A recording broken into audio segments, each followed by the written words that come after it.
we've got wonderful teachers and passionate educators in our system, but they've been let down for a really long time through terrible curriculum, the fact that we're not assessing our kids through the curriculum, and we're not setting aside the time to do reading, writing and maths every single day. So there are some structural problems we've got to get right in education, but the biggest one really at the moment for me is getting the curriculum right. One thing that National have said around write and rewriting the curriculum is we are going to focus on literacy and numeracy and science. Those are got to be our starting positions because we're in a pretty serious situation when it comes to literacy and numeracy.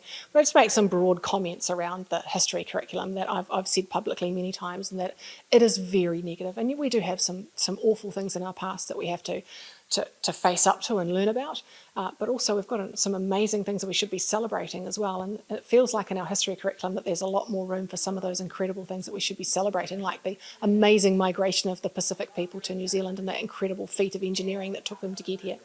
But also, the history curriculum does very much seem to start from it starts from the conclusion and then backfills with facts, rather than teaching kids facts and letting us come to our own conclusions, which is usually what happens in history.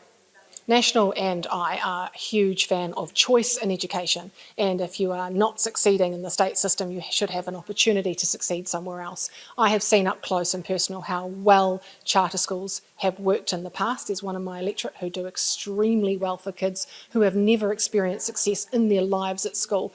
Turn them around, every single one leaves that school, Vanguard, with the NCEA. They do a fantastic job. I think every parent and every child should have that option of choice, and I think ACT and National are both on that same path. And how we deliver charter schools will be a subject for discussion.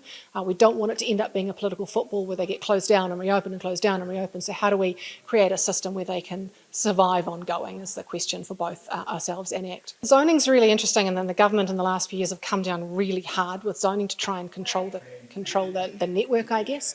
I understand why we need to have zoning, especially in Auckland. We've got all sorts of traffic issues, but it comes down to parental choice as well. So I'm always open to the idea of, how do we create more choice in the school system? Is that through an easing of some of the zoning restrictions, or is it through a charter school model, or how do we create that ability for parents to have choice, whether it's through having more integrated schools? So there are a number of options that we're looking at, and zoning is just one of the things in the mix. Yeah, we've been working with Autism New Zealand and ADHD, and just learning a little bit more about how early you can screen for some of these things, and if you can intervene really early, you sort of reduce the need ongoing in the future for things like teacher aides. So the question for me is, how do we intervene really early? And you can screen for autism at 18 months old at the moment.